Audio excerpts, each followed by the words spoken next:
In today's video, I talk about 6 healthy habits that I try to incorporate into my life on a daily basis that have positively affected my life.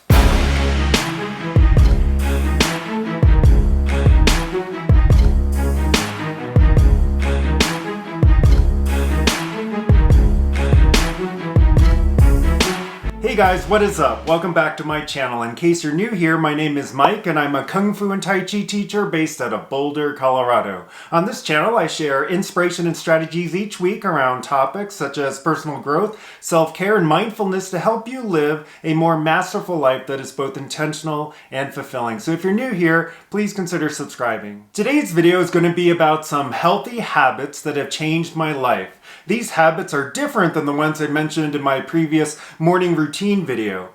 In that video, I talk more about the specific things that I do each morning to best set me up for the rest of my day so that I can be more centered and productive. Whereas today's video is more about general or higher level habits that I notice having a positive influence on my life whenever I'm able to keep up with them. So the first habit is to have a healthy outlet, having a healthy coping mechanism for dealing with stress and difficult feelings. Instead of going towards things that are maybe negative or even addictive, you want to go towards things that are actually healthy for you, such as working out, meditating, journaling, listening to music. These are all great ways to cope with stress and difficult feelings and, well, the challenges we all experience in life. For example, when I'm feeling stressed or down, I like to play the piano or go on a hike or practice Kung Fu. There's something about being physically active and moving energy that just makes you feel better. I find that a lot of us often reach for things like alcohol or food to cope with our emotions.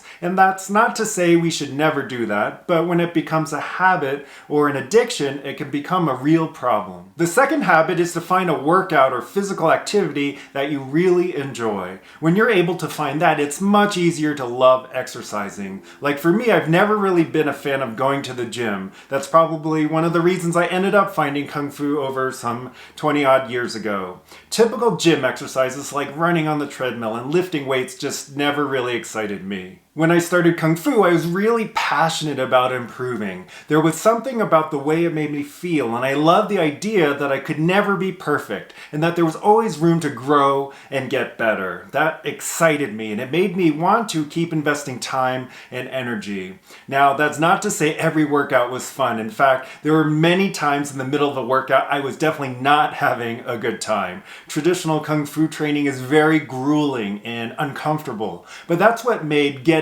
through each workout all the more sweeter. So Kung Fu was what worked for me, but go and try different workouts to find your Kung Fu. Go find something that you love and enjoy. That way being physically active won't feel like such a chore, because at the end of the day, it's really important to exercise and have it be part of your daily routine. The third habit is to have a healthy diet. Now, I'm not talking about dieting. I'm talking about having a food lifestyle that focuses on nourishing the body.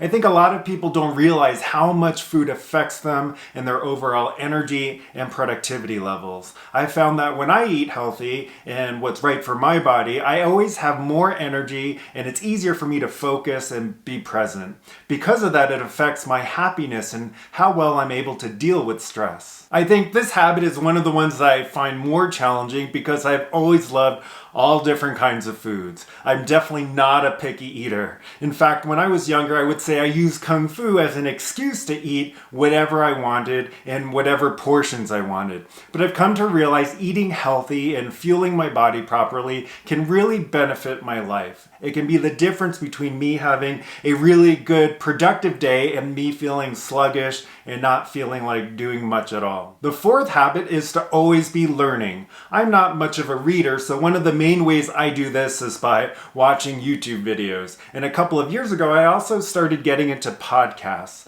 To me, the medium or platform is not important. It's all about staying open and curious and broadening perspectives. Most of the educational content I'm currently consuming relates to entrepreneurship, especially purpose-driven solopreneurship. I love love hearing entrepreneurs tell their stories, what they've learned on their journeys, and what inspires them to want to make a meaningful impact on the world. I think for many people, it's easy to get into the habit of not prioritizing learning, or they might only make an effort to continue learning when it's directly relevant to their jobs. But for me, learning is about deepening self-awareness and studying knowledge and skills that can help me to achieve my goals and fulfill my vision and purpose. And perhaps even more so than YouTube videos and podcasts, I learn by talking to others. I'm a big believer that everyone we encounter in life has something they can teach us as long as we remain open. To me, humility is one of the most important qualities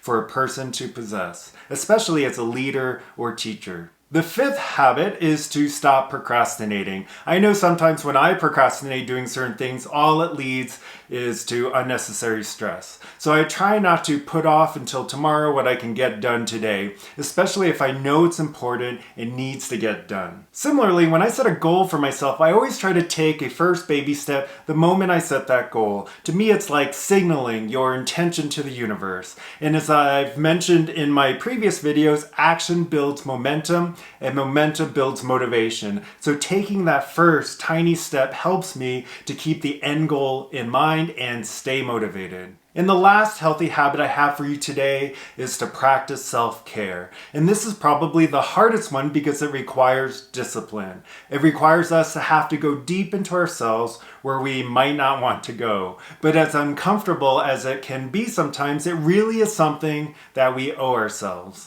And if you've watched my other videos on self-care, you know that I believe real self-care isn't always easy. It could be about reflecting on our behavior, the decisions we've been making in life.